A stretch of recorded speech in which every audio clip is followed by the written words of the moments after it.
ಈ ಜಗತ್ತನ್ನು ಅದರಲ್ಲಿರುವ ಜೀವಿಗಳನ್ನು ದೇವರೇ ಉಂಟು ಮಾಡಿದರು. ಎಲ್ಲ ಜೀವಿಗಳು ದೇವರ ಪ್ರೀತಿಯನ್ನು, ಅವರ ಗುಣವನ್ನು ಪ್ರಕಟಿಸುತ್ತವೆ. ಒಂದೊಂದು ಜೀವಿಯಿಂದಲೂ ನಾವು ಕಲಿಯುವುದಕ್ಕೆ ಏನೋ ಒಂದು ವಿಶೇಷವಾದ ಪಾಠ ಇರುವುದು. ಇಂದು ನಾವು ಇರುವೆಯ ಬಗ್ಗೆ ಓದಲಿದ್ದೇವೆ. ಇರುವೆ ನಮಗೆ ಕಲಿಸುವ 7 ಆತ್ಮಿಕ ಪಾಠಗಳನ್ನು ನೋಡಲಿದ್ದೇವೆ. ಮೊದಲನೇ ಪಾಠ, ಸಿದ್ಧರಾಗುವುದು. ಇರುವೆ ಚಳಿಗಾಲಕ್ಕಾಗಿ ಸುಗ್ಗಿ ಕಾಲದಲ್ಲಿ ತನ್ನ ಆಹಾರವನ್ನು ಸಂಗ್ರಹ ಮಾಡುವುದೆಂದು ವಾಕ್ಯ ಹೇಳುವುದು. ಸೋಮಾರಿ ಇರುವೆಯ ಹತ್ತಿರ ಹೋಗಿ ಅದರ ನಡವಳಿಕೆಯನ್ನು ನೋಡಿ ಜ್ಞಾನವನ್ನು ತಂದುಕೋ. ಅದಕ್ಕೆ ನಾಯಕ, ಅಧಿಕಾರಿ, ಪ್ರಭುಗಳಿಲ್ಲದಿದ್ದರೂ ಸುಗ್ಗಿಯಲ್ಲಿ ತನ್ನ ತೀನಿಯನ್ನು ಕೂಡಿಸಿಡುವುದು, ಕೊಯ್ಲಿನ ಕಾಲದಲ್ಲಿ ತನಗೆ ಬೇಕಾದಷ್ಟು ಆಹಾರವನ್ನು ಸಂಗ್ರಹಿಸಿಟ್ಟುಕೊಳ್ಳುವುದು. ಪ್ರಿಯರೇ, ಇರುವೆ ಸುಗ್ಗಿ ಕಾಲದಲ್ಲಿ ಆಹಾರವನ್ನು ಸಂಗ್ರಹಿಸುವುದು ಎಂದು ದೇವರು ಹೇಳುತ್ತಾರೆ. ಈ ಗುಣವನ್ನು ನಾವು ಇರುವೆ ಹತ್ತಿರ ಕಲಿಯಬೇಕೆಂದು ದೇವರು ಹೇಳುತ್ತಾರೆ. ಇರುವೆ ಏಕೆ ಸುಗ್ಗಿ ಕಾಲದಲ್ಲಿ ಆಹಾರವನ್ನು ಸಂಗ್ರಹ ಮಾಡುವುದು? ಯಾಕೆಂದರೆ ಚಳಿಗಾಲದಲ್ಲಿ ಆಹಾರ ದೊರೆಯುವುದಿಲ್ಲ, ಅದು ದೊರೆಯುವುದು ತುಂಬ ಕಷ್ಟ. ಆದ್ದರಿಂದ ಆಹಾರ ಹೆಚ್ಚಾಗಿ ಸಿಗುವ ಸುಗ್ಗಿಯ ಕಾಲದಲ್ಲಿ ಆಹಾರವನ್ನು ಕೂಡಿಟ್ಟುಕೊಳ್ಳುವುದು. ತುಂಬ ಸಣ್ಣ ಜೀವಿಯಾಗಿದ್ದರೂ ಇರುವೆ ಹೇಗೆ ಜ್ಞಾನದಿಂದ ತನ್ನ ಕಾರ್ಯವನ್ನು ಮಾಡುವುದೆಂದು ನೋಡಿರಿ. ಈ ಗುಣವನ್ನು ನಾವು ಇರುವೆಯಿಂದ ಕಲಿಯಬೇಕೆಂದು ದೇವರು ಹೇಳುತ್ತಾರೆ. ಅನೇಕ ಸಮಯದಲ್ಲಿ ನಾವು ನಮಗೆ ಸಿಗುವ ಅವಕಾಶಗಳನ್ನು, ಸಂದರ್ಭಗಳನ್ನು ನಾವು ಸರಿಯಾಗಿ ಉಪಯೋಗಿಸುವುದಿಲ್ಲ. ಒಳ್ಳೆಯ ವರಮಾನ ಇರುವಾಗ, ಹಣ ಸಂಪಾದನೆ ಮಾಡುವಾಗ ನಾವು ಅಗತ್ಯವಿಲ್ಲದೆ, ಪ್ರಯೋಜನವಿಲ್ಲದ ವಿಷಯಕ್ಕಾಗಿ, ಆಡಂಬರ ಕಾರ್ಯಕ್ಕಾಗಿ ಖರ್ಚು ಮಾಡುತ್ತೇವೆ. ಮತ್ತೆ ಕಷ್ಟಕಾಲ ಬರುವಾಗ ಹಣವಿಲ್ಲದೆ ತುಂಬ ಕಷ್ಟಪಡುತ್ತೇವೆ. ಉದಾಹರಣೆಗೆ, ಇತ್ತೀಚೆಗೆ ಕೊರೋನಾ ಬಂದಿತ್ತು. ಕೆಲಸವಿಲ್ಲದೆ, ಹಣವಿಲ್ಲದೆ ನಾವೆಲ್ಲ ತುಂಬ ಕಷ್ಟಪಟ್ಟೆವು. ಈಗ ಈ ಒಂದು ಸಮಸ್ಯೆ ಬರುತ್ತೆ ಅಂತ ಗೊತ್ತಿದ್ದರೆ ನಾನು ಮುಂಚಿತವಾಗಿ ಹಣವನ್ನು ಸೇರಿಸಿಕೊಂಡಿರುತ್ತಿದ್ದೆ. ನಾನು ಹಣವನ್ನು ಸುಮ್ಮನೆ ಅಗತ್ಯವಿಲ್ಲದೆ ಖರ್ಚು ಮಾಡುತ್ತಿರಲಿಲ್ಲವಲ್ಲ ಅಂತ ನಾವೆಲ್ಲ ವ್ಯಥೆಪಟ್ಟೆವು. ಮುಂದಿನ ಕಾಲದ ಸಿದ್ಧತೆಗಳನ್ನು ನಾವು ಮಾಡುವುದಿಲ್ಲ ಪ್ರಿಯರೇ. ಇದು ಬರೀ ಹಣದ ವಿಷಯದಲ್ಲಿ ಮಾತ್ರವಲ್ಲ, ಆತ್ಮಿಕವಾದ ಕಾರ್ಯಗಳಲ್ಲೂ ನಾವು ಸಿದ್ಧತೆ ಮಾಡಿಕೊಂಡಿಲ್ಲ. ನಾವೆಲ್ಲರೂ ದೇವರಾದ ಯೇಸುಕ್ರಿಸ್ತರ 2ನೇ ಬರೋಣಕ್ಕಾಗಿ ಕಾಯುತ್ತಿದ್ದೇವೆ ಎಂದು ಹೇಳಿಕೊಳ್ಳುತ್ತೇವೆ. ಆದರೆ ಅದಕ್ಕೆ ಹೇಗೆ ತಯಾರಾಗಿದ್ದೇವೆ? ಆದರೆ ಯಾವ ರೀತಿಯಲ್ಲೂ ನಾವು ತಯಾರಾಗಿಲ್ಲ. ಇರುವೆಯು ಚಳಿ ಕಾಲಕ್ಕಾಗಿ ಸುಗ್ಗಿ ಕಾಲದಲ್ಲಿ ಆಹಾರವನ್ನು ಕೂಡಿಸುವುದು, ಅದೇ ರೀತಿ ನಾವು ಆತ್ಮಿಕ ಆಹಾರವಾದ ದೇವರ ವಾಕ್ಯಗಳನ್ನು ಹೃದಯದಲ್ಲಿ ಸಂಗ್ರಹಿಸಬೇಕು. ಅವರ ವಾಕ್ಯದ ಪ್ರಕಾರ ಬಾಳಬೇಕು. ಆಹಾರ ಬರುವುದು, ದೇವರ ವಾಕ್ಯದ ಬರ ಬರುವುದೆಂದು ವಾಕ್ಯವು ಎಚ್ಚರಿಸುವುದು. ಆ ಸಂದರ್ಭವನ್ನು ಎದುರಿಸಬೇಕೆಂದರೆ ಈಗಲೇ ದೇವರ ವಾಕ್ಯವನ್ನು ನಾವು ಕೂಡಿಸಬೇಕು, ಅದರ ಪ್ರಕಾರ ಬಾಳಬೇಕು. ನಾವು ಇಂದು ಸ್ವತಂತ್ರರಾಗಿದ್ದೇವೆ. ದೇವರ ಕೃಪೆಯಿಂದ ಈ ಕಾಲವನ್ನು ಕೊಟ್ಟಿದ್ದಾರೆ. ಇದನ್ನು ಸರಿಯಾಗಿ ಉಪಯೋಗಿಸಿಕೊಳ್ಳದಿದ್ದರೆ ನಂತರ ತುಂಬ ಕಷ್ಟಪಡುತ್ತೇವೆ ಪ್ರಿಯರೇ. ಇರುವೆಯ ಹಾಗೆ ಯಾರಾದರೂ ಆಹಾರವನ್ನು ಕೂಡಿಸಿದ್ದಾರಾ? ಅಂದರೆ ಯೋಸೇಫನು ಬರಗಾಲ ಬರುವುದೆಂದು ತಿಳಿದು ಆಹಾರವನ್ನು ಸಂಗ್ರಹ ಮಾಡಿದ. ಅದೇ ರೀತಿ ನೋಹ ಪ್ರವಾಹ ಬರುವುದೆಂದು, ಈ ಲೋಕ ನಾಶವಾಗುವುದೆಂದು ತಿಳಿದು ನಾವೆಯನ್ನು ಕಟ್ಟಿದ. ಅದೇ ರೀತಿ ಮುಂದಿನ ಕಾಲವನ್ನು ಅರ್ಥ ಮಾಡಿಕೊಂಡಿರುವವರಾಗಿ, ಆತ್ಮಿಕವಾದ ದೇವರ ಬರುವುದೆಂದು ತಿಳಿದವರಾಗಿ, ಆತ್ಮಿಕ ಆಹಾರವಾದ ದೇವರ ವಾಕ್ಯವನ್ನು ಹಿಂದೆ ನಾವು ಕೂಡಿಸಬೇಕು.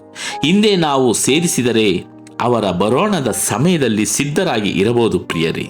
ಇರುವೆಯಿಂದ ನಾವು ಕಲಿಯುವ ಮೊದಲ ಪಾಠ ಸಿದ್ಧರಾಗಿರುವುದು. 2ನೇ ಪಾಠ, ಆಹಾರವನ್ನು ಹಂಚುವುದು. ಇರುವೆಯ ಹತ್ತಿರ ಒಂದು ಸ್ವಾರಸ್ಯಕರವಾದ ವಿಷಯವಿದೆ. ಅದೇನೆಂದರೆ, ಇರುವೆಗೆ 2 ಹೊಟ್ಟೆಗಳು ಇರುವುದು. ಈ 2 ಹೊಟ್ಟೆ ಯಾಕೆಂದರೆ, ಒಂದು ತನಗಾಗಿ ಆಹಾರ ಸೇವಿಸುವುದಕ್ಕಾಗಿ, ಇನ್ನೊಂದು ಹೊಟ್ಟೆ ಬೇರೆ ಇರುವೆಗಳಿಗಾಗಿ ಆಹಾರವನ್ನು ಕೂಡಿಸಿಕೊಳ್ಳುವುದಕ್ಕಾಗಿ. ನಾವು ಇರುವೆಯ ಹಾಗೆ ಇರಬೇಕು. ನಾನು ಮೊದಲೇ ಹೇಳಿದಂತೆ ಆಹಾರವೆಂಬ ದೇವರ ವಾಕ್ಯವನ್ನು ಸೂಚಿಸುವುದು. ಹಾಗಾದರೆ ಆ ವಾಕ್ಯವನ್ನು ಸೇವಿಸಬೇಕು. ನಾವು ಇರುವೆಯಾಗಿ ಆಹಾರವನ್ನು, ದೇವರ ವಾಕ್ಯವನ್ನು ಸೇರಿಸಿಟ್ಟುಕೊಂಡಿರಬೇಕು. ನಮಗಾಗಿ ಮಾತ್ರ ಅಲ್ಲ, ಮತ್ತೊಬ್ಬರಿಗಾಗಿ ಆ ವಾಕ್ಯವನ್ನು ನಾವು ಕೂಡಿಸಬೇಕು ಪ್ರಿಯರೇ. ಮತ್ತೊಬ್ಬರ ಹತ್ತಿರ ದೇವರ ವಾಕ್ಯವನ್ನು ಹಂಚಿಕೊಳ್ಳಬೇಕು. ಯೇಸು ಕ್ರಿಸ್ತರು ನಮಗೆ ಕೊಟ್ಟ ಕಟ್ಟಳೆ ಏನೆಂದರೆ, ಈ ರಾಜ್ಯಕ್ಕೆ, ಈ ಲೋಕಕ್ಕೆ ದೇವರ ವಾಕ್ಯ ಸುವಾರ್ತೆಯಾಗಿ ಹಬ್ಬಬೇಕು. ಈ ಲೋಕಕ್ಕೆಲ್ಲ ಹಬ್ಬ ಬೇಕೆಂದರೆ ಮೊದಲು ಆ ವಾಕ್ಯ ನಮ್ಮಲ್ಲಿ ಇರಬೇಕು. ಹಾಗಾದರೆ ಇರುವೆ ಹತ್ತಿರ ನಾವು ಕಲಿಯುವ ಎರಡನೇ ಪಾಠ ಆಹಾರವನ್ನು ಕೂಡಿಸುವುದು ಮತ್ತು ಹಂಚುವುದು. ದೇವರ ವಾಕ್ಯವನ್ನು ಕೂಡಿಸುವುದು, ಮತ್ತೊಬ್ಬರಿಗೆ ದೇವರ ವಾಕ್ಯವನ್ನು ಹಂಚುವುದು. ಮೂರನೇ ಪಾಠ ಒಗ್ಗಟ್ಟು. ಇರುವೆಯನ್ನು ನಾವು ಗಮನಿಸಿದರೆ ಅದು ಗುಂಪಾಗಿ ಇರುವುದು, ಗುಂಪಾಗಿ ಹೊರಡುವುದು, ಗುಂಪಾಗಿಯೇ ಕಾರ್ಯನಿರ್ವಹಿಸುವುದು. ಯಾಕೆ ಗುಂಪಾಗಿ ಕಾರ್ಯನಿರ್ವಹಿಸುವುದು ಅಂದರೆ ಆಹಾರವನ್ನು ಸಂಗ್ರಹಿಸುವುದಕ್ಕಾಗಿ ಈ ಒಂದು ಒಗ್ಗಟ್ಟು ನಮ್ಮಲ್ಲಿ ಇರಬೇಕು. ಈ ಒಂದು ಒಗ್ಗಟ್ಟು ಇರಬೇಕೆಂದು ದೇವರು ಬಯಸುತ್ತಾರೆ. ದೇವರ ಜನ ಅಗಲಿರುವುದನ್ನು ದೇವರು ಬಯಸುವುದಿಲ್ಲ ಪ್ರಿಯರೇ. ನಾನು ತಂದೆಯು ಒಂದಾಗಿರುವ ಹಾಗೆ ನೀವೆಲ್ಲರೂ ಒಂದಾಗಿರಬೇಕೆಂದು ಯೇಸುಕ್ರಿಸ್ತರು ಹೇಳುತ್ತಾರೆ. ನಾವೆಲ್ಲ ಒಂದಾಗಿ ಇರುವುದು, ಒಂದಾಗಿ ಕಾರ್ಯ ಮಾಡುವುದು ದೇವರ ಚಿತ್ತವಾಗಿರುವುದು. ಆದರೆ ಇಂದು ಕ್ರೈಸ್ತರೊಳಗೆ ಅನೇಕ ಬಿರುಕುಗಳು, ಅನೇಕ ಒಡಕುಗಳು, ವಿರೋಧಗಳು ಇರುವುದನ್ನು ನಾವು ಕಾಣಬಹುದು. ಇರುವೆ ಹತ್ತಿರ ನಾವು ಕಲಿಯುವ ಕಾರ್ಯ, ನಾವು ಒಗ್ಗಟ್ಟಾಗಿ ಕಾರ್ಯ ಮಾಡಬೇಕು. ಯಾಕೆ ಒಂದಾಗಿ ಕಾರ್ಯ ಮಾಡಬೇಕು? ಯಾಕೆ ಒಂದಾಗಿ ಆಹಾರ ಸೇರಿಸುವುದಕ್ಕಾಗಿ, ದೇವರ ವಾಕ್ಯವನ್ನು ಕೂಡಿಸುವುದಕ್ಕಾಗಿ, ದೇವರ ವಾಕ್ಯವನ್ನು ಕಲಿಯುವುದಕ್ಕಾಗಿ, ಈ ಲೋಕಕ್ಕೆ ಪ್ರಕಟಿಸುವುದಕ್ಕಾಗಿ ನಾವೆಲ್ಲ ಒಗ್ಗಟ್ಟಾಗಿ ಒಂದಾಗಿ ನಿಲ್ಲಬೇಕೆಂದು ದೇವರು ಹೇಳುತ್ತಾರೆ. ಈ ಪಾಠವನ್ನು ಇರುವೆ ಹತ್ತಿರ ನಾವು ಕಲಿಯಬೇಕು ಪ್ರಿಯರೇ. ನಾಲ್ಕನೇ ಪಾಠ ಚುರುಚುರುಕಾಗಿ. ಇರುವೆ ಒಂದು ಸಣ್ಣ ಜೀವ ಜಂತುವಾಗಿದ್ದರೂ ಅದು ತುಂಬ ಚುರುಕಾಗಿ ಕೆಲಸ ಮಾಡುವುದು. ನೀವು ಇರುವೆಯ ಗುಂಪನ್ನು ನೋಡಿದರೆ ಅದು ಚುರುಕಾಗಿ ಓಡುವುದನ್ನು, ಅದು ಮಾತ್ರವಲ್ಲದೆ ತನಗಿಂತ 10ರಷ್ಟು 50ರಷ್ಟು ಹೆಚ್ಚು ಭಾರವನ್ನು ಹೊರುವ ಜಾಣ್ಮೆ ಇರುವೆಗಿದೆ. ಉದಾಹರಣೆಗೆ ಒಬ್ಬ ವ್ಯಕ್ತಿ 60 kg ಇದ್ದರೆ ಅವರಿಂದ 600ಕ್ಕಿಂತಲೂ 300ಕ್ಕಿಂತಲೂ ಭಾರ ಎತ್ತುವಂತಿದ್ದರೆ ಹೇಗಿರುವುದು? ಆ ರೀತಿಯಾದ ತಲಾಂತನ್ನು ದೇವರು ಇರುವೆಗೆ ಕೊಟ್ಟಿದ್ದಾರೆ. ಈ ತಲಾಂತನ್ನು ಪಡೆದ ಇರುವೆ ಏನು ಮಾಡುವುದೆಂದರೆ ಆಹಾರವನ್ನು ಶೇಖರಣೆಗೊಳಿಸುತ್ತದೆ. ಹಾಗಾದರೆ ನಾವು ಇರುವೆಯ ಹಾಗೆ ಚುರುಕಾಗಿ ಇರಬೇಕು ಪ್ರಿಯರೇ. ಯಾಕೆ ಚುರುಕಾಗಿ ಇರಬೇಕು? ಆಹಾರವನ್ನು ಶೇಖರಿಸುವುದಕ್ಕೆ, ದೇವರ ವಾಕ್ಯವನ್ನು ಕೂಡಿಸುವುದರಲ್ಲಿ, ಓದುವುದರಲ್ಲಿ, ಮತ್ತೊಬ್ಬರಿಗೆ ಹಂಚುವುದರಲ್ಲಿ ನಾವು ಚುರುಕಾಗಿ ಇರಬೇಕು. ಆ ರೀತಿಯಾದ ಉತ್ಸಾಹ ನಮ್ಮಲ್ಲಿ ಇರಬೇಕು. ಆ ರೀತಿ ಉತ್ಸಾಹ, ಹುಮ್ಮಸ್ಸು ನಮ್ಮಲ್ಲಿ ಇದ್ದರೆ ಇರುವೆ ಹೇಗೆ ತನಗಿಂತ 10ರಷ್ಟು 50ರಷ್ಟು ಅಧಿಕ ಭಾರವನ್ನು ಹೊರುವುದೋ ಅದೇ ರೀತಿ ನಮ್ಮ ಜ್ಞಾನಕ್ಕೂ ಅರಿವಿಗೂ ನಿಲುಕದ ದೇವರ ರಹಸ್ಯಗಳನ್ನು ದೇವರು ನಿಶ್ಚಯವಾಗಿ ಪ್ರಕಟಿಸುತ್ತಾರೆ. ನಮ್ಮನ್ನು ಒಂದು ಶಕ್ತಿಯನ್ನಾಗಿ ಉಪಯೋಗಿಸಿಕೊಳ್ಳುತ್ತಾರೆ. 5ನೇ ಪಾಠ ಜಾಗೃತಿಯಾಗಿರುವುದು. ಇರುವೆ ನಮ್ಮ ಹಾಗೆ 8 ಗಂಟೆ ನಿದ್ರಿಸುವುದಿಲ್ಲ. ಒಂದು ದಿನಕ್ಕೆ ಕೆಲವು ನಿಮಿಷ ಮಾತ್ರ ನಿದ್ರಿಸುವುದು. ಯಾವಾಗಲೂ ಚಟುವಟಿಕೆಯಿಂದ ಚುರುಕಾಗಿರುವುದು. ಆಹಾರ ಶೇಖರಿಸುವುದರಲ್ಲಿಯೂ ಕೆಲಸ ಮಾಡುವುದರಲ್ಲಿಯೂ ಯಾವಾಗಲೂ ಗಮನ ಕೊಡುವುದು. ನಾವು ಯಾವಾಗಲೂ ಪ್ರಾರ್ಥಿಸಬೇಕೆಂದು ಸತ್ಯವೇದ ಹೇಳುವುದು. ಕಾಲವನ್ನು ವ್ಯರ್ಥ ಮಾಡದೆ ಅದನ್ನು ಪ್ರಯೋಜನಪಡಿಸಿಕೊಳ್ಳಬೇಕೆಂದು ಸತ್ಯವೇದ ಆಲೋಚನೆ ಹೇಳುವುದು. ಆದರೆ ನಾವು ಹಾಗೆ ಇದ್ದೇವ ಎಂದು ಯೋಚಿಸಿದರೆ ಇಲ್ಲ. ಅನೇಕ ಸಮಯದಲ್ಲಿ ನಮ್ಮ ಜೀವನ ಪ್ರಾಪಂಚಿಕವಾಗಿರುತ್ತದೆ. ಈ ಲೋಕದ ಆಸೆಗಳಲ್ಲಿ, ಲೋಕದ ವ್ಯವಹಾರಗಳಲ್ಲಿ ನಮ್ಮ ಯೋಚನೆಗಳು ಹೆಚ್ಚಾಗಿ ಇರುವು. ಆದರೆ ಸತ್ಯವೇದ ನಮಗೆ ಯಾವಾಗಲೂ ಆಲೋಚನೆ ಹೇಳುವುದು ಏನೆಂದರೆ ನಾವು ಬದಲಾಗಬೇಕೆಂದು. ಯಾಕೆಂದರೆ ನಿಮ್ಮ ವಿರೋಧಿಯಾದವನು ಗರ್ಜಿಸುವ ಸಿಂಹದಂತೆ ಯಾರನ್ನು ನುಂಗಲಿ ಎಂದು ಹುಡುಕುತ್ತಾ ತಿರುಗುತ್ತಿದ್ದಾನೆ. ಆದ್ದರಿಂದ ನೀವು ಜ್ಞಾನವಂತರಾಗಿ ಎಂದು ಪೇತ್ರನು ಸತ್ಯವೇದದಲ್ಲಿ ಹೇಳುತ್ತಾನೆ. ಹಾಗಾದರೆ ನಾವು ನಮಗೆ ಕೊಟ್ಟ ಸಮಯವನ್ನು, ದೇವರು ನಮಗೆ ಕೊಟ್ಟ ಕೃಪೆಗಳನ್ನು, ಆಶೀರ್ವಾದಗಳನ್ನು ಅರ್ಥ ಮಾಡಿಕೊಂಡು ಅವರ ನಾಮಕ್ಕೆ ಮಹಿಮೆಯಾಗಲೆಂದು ನಾವು ಬಾಳಬೇಕು.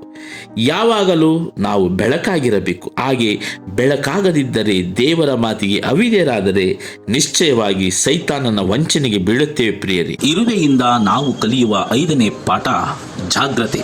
6ನೇ ಪಾಠ ಮರುಪ್ರಯತ್ನ.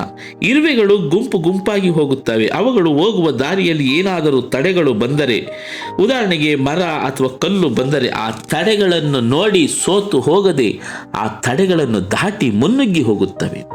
ಈ ಗುಣವನ್ನು ನಾವು ಇರುವೆಯಿಂದ ಕಲಿಯಬೇಕು. ನಮ್ಮ ಕ್ರೈಸ್ತರ ಜೀವನದಲ್ಲಿ ಸೋಲುಗಳು, ಸಮಸ್ಯೆಗಳನ್ನು, ಹೋರಾಟಗಳನ್ನು ನೋಡುವಾಗ ನಾವು ಸೋತು ಹೋಗದಂತೆ ಅವುಗಳನ್ನು ಕ್ರಿಸ್ತನ ಬಲದಿಂದ ದಾಟಿ ಮುನ್ನುಗ್ಗಿ ಹೋರಾಟ ಮಾಡುವಂತರಾಗಿರಬೇಕು.